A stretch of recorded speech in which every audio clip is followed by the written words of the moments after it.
It's the baddie versus the braid in the rematch only one person asked for. One's building a better future. The other is back from it. But who stands tall in the end? And it's the bald versus the forgettable in our main event. Hold on to your bladders and ladders, folks. This is NXT. Support, no DQ. Welcome everybody to What's NXT for May 29th, 2019. I am your host, the Rated R reviewer, Stephen Osborne, joined as always by the General Jerry Slaughter. Good morning, wrestling fans. Absolutely good morning. And this was a mediocre morning. Yes. This episode of NXT started really good. Astonishingly. That shocked the shit out of me. And just kind of fell flat. Yeah.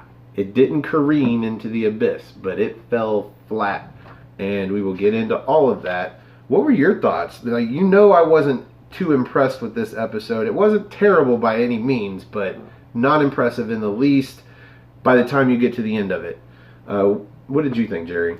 I think for a go-home show, it was just kind of disappointing. Yes, thank you. Go home. Last episode of NXT before NXT TakeOver 25, and this is what we got. Well, maybe my expectations were set extremely high by the fact that Triple H more or less pulled almost an entire TakeOver show out of his ass this last time, using maybe one or two shows, which he kind of did with this one too, because he had to switch locale so quick from like San Jose to Connecticut and reroute a whole bunch of things. But for me, this whole evening was kind of underwhelming.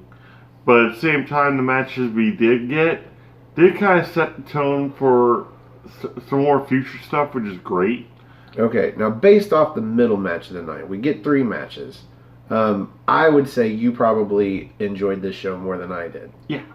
And that is going to be the difference maker, because we both enjoyed this opening bout, and it was Mia Yim versus Bianca Belair. I mildly enjoyed the first match. Yeah. This rematch, I was like, fuck. Bianca Belair is only going to be able to do so much. But you know what? This match was really good. Yeah, it was a great women's match. It was a great women's exhibition match. I think I have more notes for this match than I do for the other two combined as far as actual match. Yeah. Well, we had a lot of great pitting predicaments. Mia Yim. A couple good strikes here and there. And we also got to still see the power out of Bianca Belair, which is always impressive.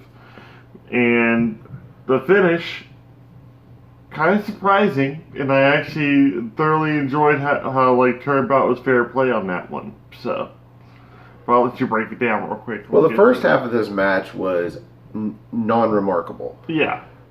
It wasn't necessarily basic. It wasn't the same match that we saw last time. But the stuff they were doing is just, you know, the meat of the match. Yeah.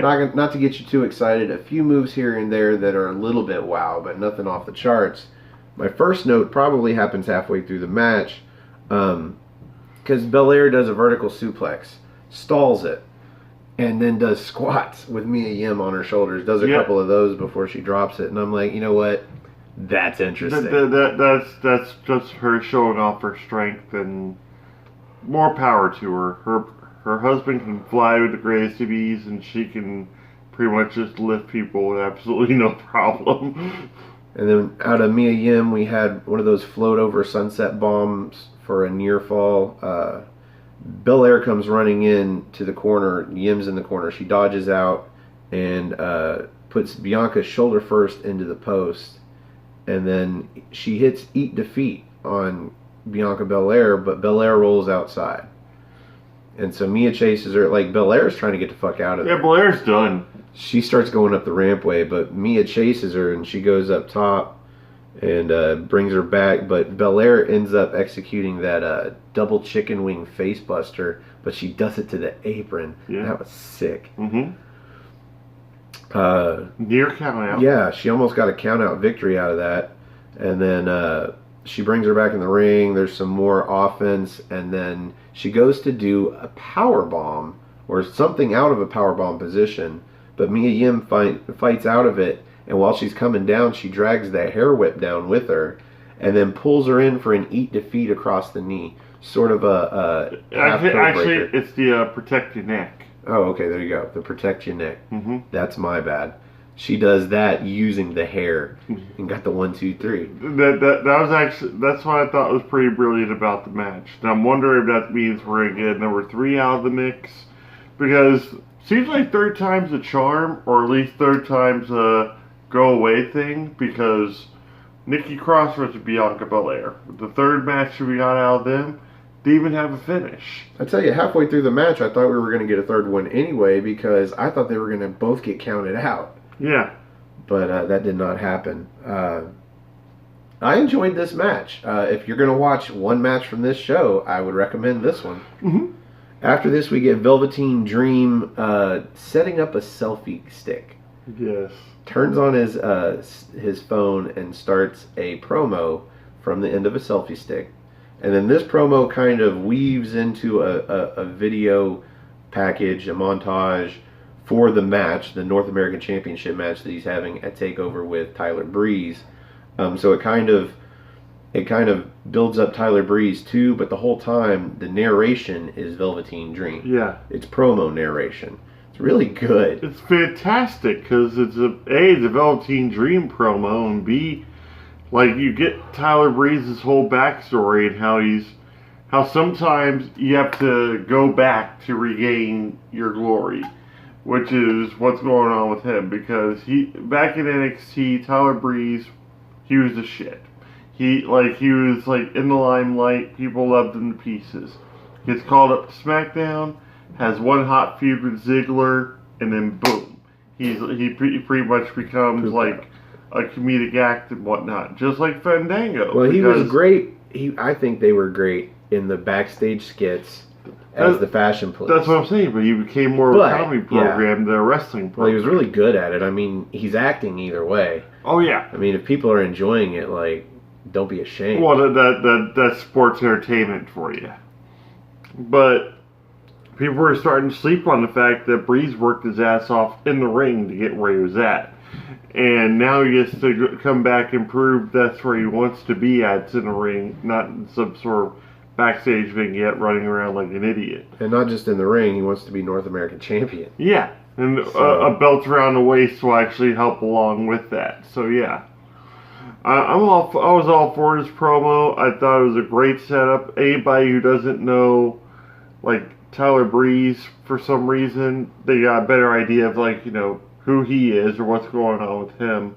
Because even then, like on SmackDown, he was just forgettable. Yeah, so in this promo, Velveteen Dream is the shit. Mm-hmm. Like, the reason he is the shit is because he successfully, with the help of the editing team, the video editing team in NXT, he successfully cuts a promo for himself, for Tyler Breeze, and for the match. Yes. In maybe 90 seconds to 2 minutes. So charismatic, it's frightening. So good, man. But we have to move on. Mm-hmm. Up next, we get a video recap of Shayna Baszler, Jessamyn Duke, and Marina Shafir attacking Candice LeRae after her win, was it 2 weeks ago? Yeah. I think. And then this is going to lead into an interview with Shayna Baszler after a photo shoot. She's got Shafir and Duke behind her. And as if she didn't see him standing there, maybe the lights blocked it. It was last week. It was on 22nd. Okay, yeah. So last week. And so he basically asked her about Io Shirai attacking them with the kendo stick, and is she now worried about Io Shirai? And she says, duh, the kendo stick's not legal in a regular match. Like, I'm not worried about her whipping out a kendo stick on me. And for all she can tell, Io Shirai has no friends anymore. They've disposed of all of them, or have gone up to SmackDown, whatever. Yep. And Baszler still has her friends. They're right there. And they're going to be right there ringside. And that's about it. What do you think about this? I think at this point, I think they're building for Baszler to lose. But at the same time, we're getting that seed of doubt. Because usually Baszler doesn't even have to mention Shafir and Duke even being incorporated in a match in any way, shape, or form. She usually goes out there and kicks ass on her own. But the fact that she's saying that those two will be out there with her, that means that's planting the seed down in people's mind and thinking it's like, okay, Baszler's afraid she's going to lose to EO. Now she's going to have those two out there with her. So I double checked real quick, and yes, I predicted Io Shirai to win the match at Takeover. I was the only one of the three of us, and so now you're agreeing with me. Oh no, I'm still going with Baszler, but I think Duke Shafir will probably get thrown out early in the match to take the Takeover. That's a possibility. So or Regal announced beforehand that they're banned from ringside. Yeah. So up next is our second match of the night. We've got Kushida in his third match in like 5 weeks. Yeah. Amazing. Versus Drew Gulak. And this was a clinic. Yeah. If you are an old school wrestling fan, like chain wrestling, like the warm build up to a good wrestling match, you know, the first 2 or 3 minutes of a 15-minute match, or the first 5 minutes of a 20-minute match. This is the match for you. Not a lot of excitement, but a lot of interesting like reversals and chain wrestling. And then it does this for most of the match, and then at the end they finally start taking a few bumps, and then boom, it's over. Yeah. And I'm like, what the fuck did I just watch? Well, we're going to cut through crap here. He's chanting boring at the screen. Yeah. Out loud, like no joke. I'm not being facetious here. I was chanting boring at my screen. He was also saying that the NXT crowd at Full Sail is a lot more, we're going to say, respectable. Yeah. If this had been a WWE show, like Chicago, yeah, the crowd would be honest and would have been chanting boring long before I started. Because to me, and I like a good wrestling match, and I like a good story. There's no story here. It was just a bunch of chain wrestling, and wasn't even respect, like nothing. Like it was. Oh God, I was. Well, with me, like, and I was explaining this to him. Words. For me, it's always not exactly the holds that are being put on, but the way the holds are being put on, the innovative ways, the roll throughs or maybe reversals into them. Because the big discussion in this match became, when did the armbar become more become more over, I guess you could say, than the ankle lock. Yeah, so in what you were saying, like, I agree that some of the reversals are interesting. Yeah. And some of the ways that they put on the move. Like, there was a leg lock that Gulak put on to Kushida. Yeah. And just, it wasn't the lock itself, but it was the roll through, or where he took Kushida with him and then put him in the position to put the lock on, that was interesting. Yeah. But to me, still not all that fucking entertaining. Yeah. And the one entertaining one, they were trading between an arm bar and an ankle lock. Don't ask me how. Don't fucking ask me how. They were just spitting into the shit. Again, very interesting how they maneuver between these, and it looks so fluid. But they were trading between an arm bar and an ankle lock, and I found myself watching the arm bar like, oh, it's only a matter of moments before he taps, he better get to the fucking ropes. And then it goes into the ankle lock, and I'm thinking, how long is it going to be before he gets to the ropes? Yeah. And that's weird to me, because back when I started watching wrestling as an early teenager, back in the Attitude Era, you had Ken Shamrock with the ankle lock, and then eventually it was Kurt Angle and the ankle lock. And the ankle lock was strong. Mm-hmm. Back then, you didn't see a lot of people not tap out to the ankle lock. And the armbar was just meh. It was another move. People put it on all the time. It was nobody's finisher. Armbar. And then somewhere around the time Alberto Del Rio came in, the armbar got very protected. Mm-hmm. And he was putting it on as his finisher. And everybody eventually effectively tapped. Yes. The only way that they tried, there wasn't a lot of scurrying to the ropes. The only way they tried to block it would be to grab their arms to keep the extension from happening, but eventually you'd get the extension and the tap. And then transition that into Ronda Rousey and Becky Lynch. Of course, Becky's is a different version of the armbar, but still. Now the armbar is protected, and I can't remember, other than a few matches of Kurt Angle's during his farewell tour, I can't remember the last time I saw anybody tap out to the ankle lock. And even then, like, it was more like you said, a leg bar than anything afterwards, because you'd always have to grapevine it. I paused the show like twice during the entirety of the 52 minutes or whatever it was. And this was one of them. And this was the most interesting part of the match to me, was our discussion about the armbar versus the ankle lock. Somewhere in this match, Kushida hits a flatliner and then does this, albeit incredible, roll-up. He puts him in like a Steiner recliner, but then rolls Drew Gulak's head forward and then pins him, and then goes back into the pin to push Gulak, what do they call it, stacked? Yeah. And 1, 2, 3. And it's just like, what? That match was just getting started and it's over. And we had some after-match argument. It looks like this is setting up for another match. Probably a submission match, because Gulak was calling Kushida a coward for pinning him, or like more or less striking him and not having him tap out. Because like Kushida's like, this is the only tap that matters, not this. I would be interested in a second match to see if they can successfully finish a good match. Yeah.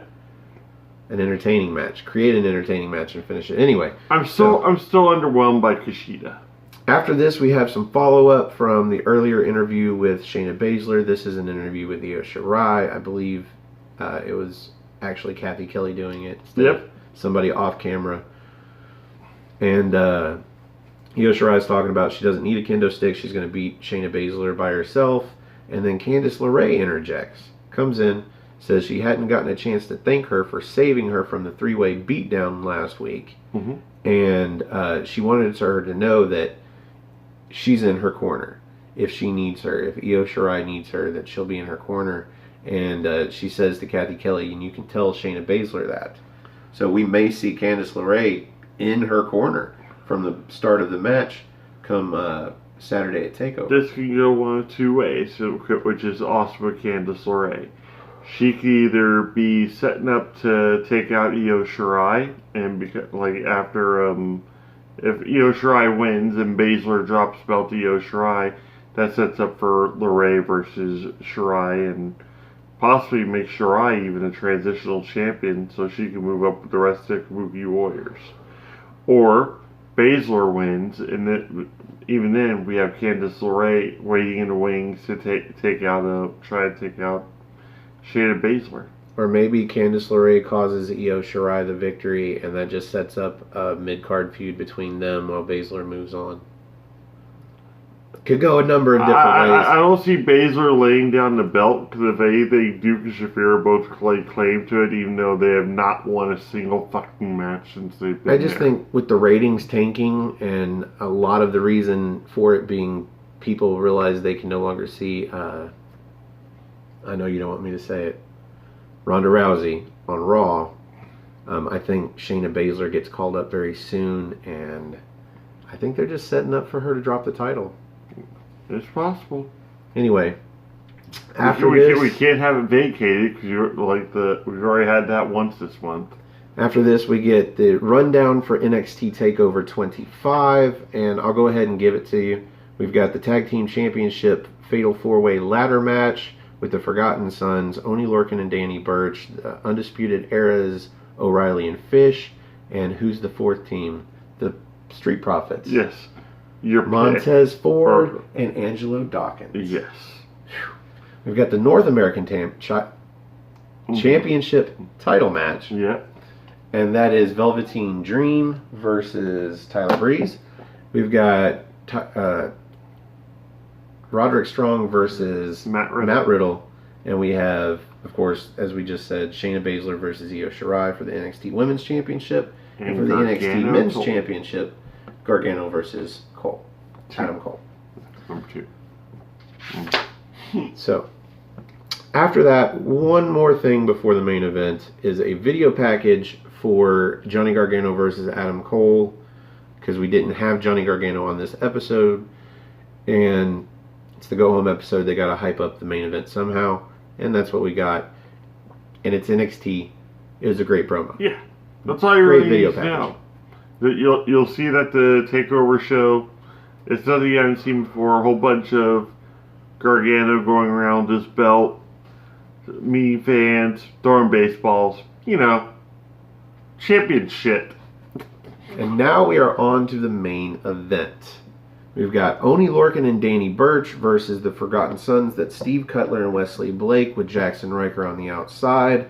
My first note of this match is Jackson Riker finally getting himself ejected from the match. Yep. Didn't take long at all. He trips up, I don't know, I think it was Lorcan. But They're bald. They're the same. he trips him up, as he's coming off the ropes. Mm-hmm. And just pauses him a little bit. But the ref saw it, and the ref's like, you know what? Finally, you're out of here. So Jackson Riker takes off. But when he gets to the top of the ramp to the stage, he starts getting the shit beat out of him by the Street Profits. That was fun. Mm-hmm. But this is basically where the match ends. And I don't have any notes for the beginning of this match because it was only like 2 or 3 minutes. Mm-hmm. There's not much. I do want to note that I think it was Danny Burch did a drop kick, a shotgun drop kick onto, let's say, Cutler. It was Cutler. No, it was Blake. At the very beginning Because of the I remember he used to wear that face mask thing, and yeah, it was straight out of the gate. First move of the match. And after he hits the drop kick, for some reason Blake does a 180 and ends up going face first into the middle turnbuckle. And I'm like, that is so contrived, it's ridiculous. I was about to say they had to do something that looked impactful because the match didn't last long at all. How on earth does he use his drop kick to force him to turn around? I guess it's better than going the back of your head first into the turnbuckle, but still, it's contrived. Yeah. Anyway, it's the only real note I have of the match. That's the only thing I remember, but not for the best of reasons. So after the attack on the stage, the Street Profits come down and they interject themselves in the match, and Burch and Lorcan and the Street Profits end up taking out Cutler and Blake. They send them to the outside, and then they stare down in the ring. And then the fight breaks out. Yep. But then the Forgotten Sons come back, and they've got steel chairs, and that evens things out, and they take everybody out. And so they're laying while Cutler and Blake are in the ring, kind of saluting to Jackson Riker, who's now back up on the stage, but immediately gets attacked by Adam Cole and Roderick Strong. He gets laid out, and as the rest of the Forgotten Sons, Cutler and Blake, try to get out of the ring and go to rescue him, they get attacked by Kyle O'Reilly and Bobby Fish. Seemingly out of the audience on both sides. Yeah. And so they get taken out, and then Cole and Roderick Strong come down, and basically the Undisputed Era lays out everybody. But then they notice that Jackson Riker is on the stage, and he's getting back up. So, wait. Adam Cole. Before that, I want to mention 2 moves. Okay. Because we had a super kick and a high knee from Adam Cole and Roderick Strong, respectively, to Blake. And then a high-low from Fish and O'Reilly to Cutler. Yeah. So that lays them out in the ring. Then they notice, again, like I said, they notice that Jackson Riker is getting up. So they get out of the ring, and they grab a ladder from underneath the ring. And all 4 of them throw it up on their shoulders. You got a 4-man battering ram. They take up off the ramp to the stage, and as soon as Riker gets up and turns around, boom, right in the fucking face.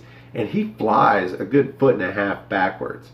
Like, he took this bump. Mm-hmm. And whoa. Mm-hmm. I'd be surprised if he wasn't concussed after that shit. But then somehow he starts getting up. So they take the ladder and they drop it across his back. Then they set it up and they pose. And then Adam Cole says some shit. And that's undisputed. Pretty much tells Riddle and Gargano, this is more or less going to be you by the end of the takeover. There really wasn't a match here. This was all about ending with first the Forgotten Sons laying everybody out, and then the Undisputed Era coming out and showing, no, we have the numbers game. Yeah, this is pretty much hyping the first match that's going to be on TakeOver, And the last match that's going to be on TakeOver. Well, this is hyping 3 out of the 5 matches of TakeOver. Yeah, basically. they actually did a good job with that at least. So That's true, because they did hype it without Riddle being there too. Support, no DQ. that brings us to the end of the main event.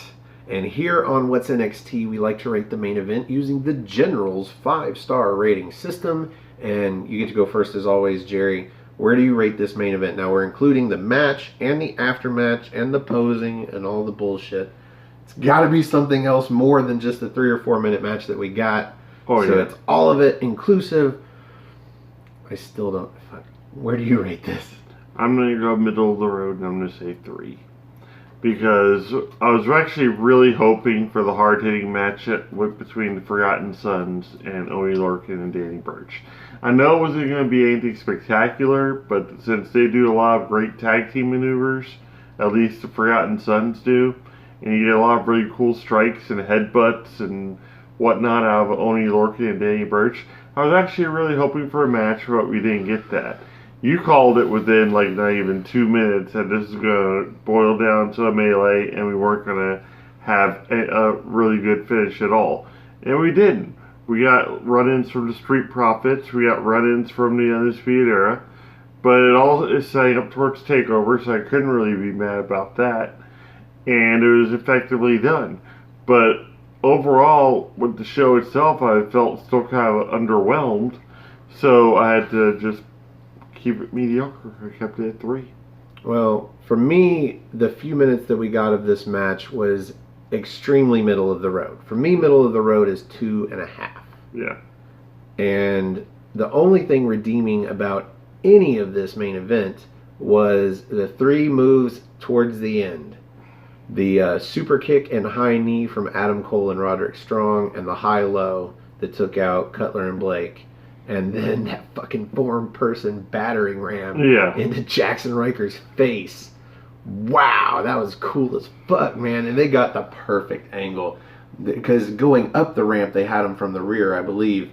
But once it went to hit him, they caught an angle from the side, and you just saw Jackson Riker's feet get swept up. Triple H probably raised his arms in victory For that, I will go up to 2 3/4. But no higher. This deserves no better, especially for a go-home show main event. But I really wish we could have rated the first match. I think this is actually set up for it to be more than just a ladder match. I think it's going to be a TLC match. I think we're actually going to see the tables, ladders, and chairs come out on Well, the fact is, all it has to be is a ladders match, and if you want to use tables or ladders or chairs or whatever, there's gonna be a lot more screaming of tables, ladders, and chairs. Oh my, Mamma Mia, and whatnot from Mauro Ranallo. I think the only real difference between a TLC match and a ladders match is that in a TLC match they have extra tables and chairs available, like strewn right there, side, versus having to pull them all out from under the ring. You'll even have tables and chairs or ladders and tables set up next to the rampway leading up to the ring that you can just grab and take with you. So, yeah, I think that's the only difference. Otherwise, everything's legal in a ladder match. It's just the point is to climb the ladder and get the title. In this case, titles. But what's crazy to me is that last week when we knew we were getting Mia Yim versus Bianca Belair in the rematch, I was hoping to God it was not going to be the main event. Yeah. I stand corrected. I wish now that had been the main event. I wish we could have rated that. It definitely would have gotten 3 or better. Yeah, it would have. Because that kind of threw us. Yeah. But it is what it is. You get what you get. Again, not the worst episode or anything like that. Nothing crazy. It's just not the best, especially for a go-home episode. So, that is what it is. Mm-hmm. That brings us to the end of this episode of What's NXT. Thank you for joining us. Please join us tomorrow. We will be doing the NXT party for episode number, 45? 45. Of NXT UK. I'm not positive who we are going to have on the screen. I think it's going to be Colin and Chris, the dynamic duo. Colin had to bow out of Noah's show earlier, so he may have to Maybe. bow out. So it may just be Chris, it may be Chris and somebody else. It may be Colin and Chris. We don't know at this point. Yeah. So I'm not sure. But if you would like to join us on the big screen for a future episode of the NXT Party and help us review a future episode of NXT UK, Okay. come have a spot of NXT with us. You can find me on Twitter. Go to nodq.com/Stefan. That's STEFAN. If you just want to find me on Twitter, it's at Stefan R. Osborne, OSBORNE. As always, the R stands for restricted. You can also find the gentleman on Twitter. At NoDQ General, and also on my Facebook group Armbar, all capital, ARMBAR, exclamation point. I swear to God, your voice gets higher every fucking time you do that. Just join up. If you're going to be active, definitely, we'd love to hear your thoughts and opinions on anything and everything wrestling. And just find either Stephen or I or any member of NoDQ NXT, and we'll go ahead and get you in there. Yep, that's how you find us on Facebook. Don't add us as friends. We don't really do that. The spoilers stay off of Facebook. Add us on Twitter. And if you want me to follow you back on Twitter, just send me a DM and say, hey, follow me back. And I will. Otherwise, I don't get on Twitter a lot because I'm usually behind a little bit on wrestling. So I end up staying off of Twitter because I don't want to get spoiled on anything.